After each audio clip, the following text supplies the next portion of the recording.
TV के popular serial मन्नत में दुआ के सामने आ गया है ये कस्टडी केस का सच। और दुआ ने भी सबके सामने बोल दिया है कि विक्रांत सलूजा नहीं बल्कि धैर्य कुमार उसके फादर है।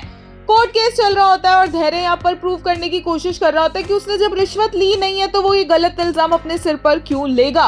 लेकिन इनके इतना कहने के बावजूद भी कोर्ट सबूतों पर विश्वास रखता है और कस्टडी विक्रांत को दे देता है। यहाँ पर ये सारी बातें पीछे से दुआ सुन लेती है और वो आती है और चिल्लाते हुए कहती है कि नहीं मिस्टर सलूजा मेरे फादर नहीं है, मेरे बाबा धैर्य कुमार है। नहीं, मैं नहीं मानती हूँ और मैं अपने बाबा के साथ रहूंगी, मैं धैर्य कुमार के साथ रहूंगी। और जैसे ही वो आगे आती है वो गले लगाती है धैर्य को और बोलती है कि आप ही मेरे बाबा होना, आप ही मेरे बाबा होना। और इतने में नीतू आती है और वो दुआ को ये कन्विंस करने लग जाती है कहकर कि नहीं, विक्रांत तेरे बाबा है, विक्रांत की बेटी है तू।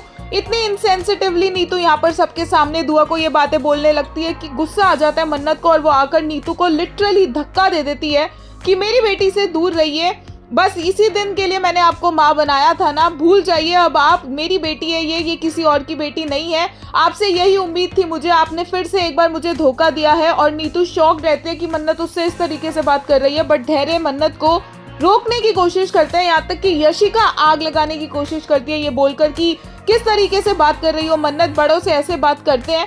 और इतने में मन्नत हाथ जोड़कर बोलती है कि मैं इस कस्टडी के बारे में सिर्फ और सिर्फ विक्रांत सलूजा के साथ डील करना चाहूंगी, उन्हें आने दीजिए, मैं उन्हीं से बात करूंगी। और पीछे से दुआ निकल जाती है। दुआ सड़क पर भाग रही होती है और विक्रांत उसे देख लेता है और शॉक रह जाता है, उसे पकड़ता है और वो बोलती है कि मैं विक्रांत सलूजा की नहीं, मैं सिर्फ धैर्य कुमार की बेटी हूँ, धैर्य कुमार मेरे बाबा है। और वो बेहोश हो जाती है। जल्दी ही विक्रांत ये कस्टडी पूरी तरह से मन्नत को वापस देना चाहेगा और उससे पहले ही विक्रांत का एक्सीडेंट हो जाने वाला है। विक्रांत खुद आईसीयू में एडमिट होने वाला है एंड ऑब्वियसली मन्नत से विक्रांत की ऐसी हालत देखी नहीं जाएगी।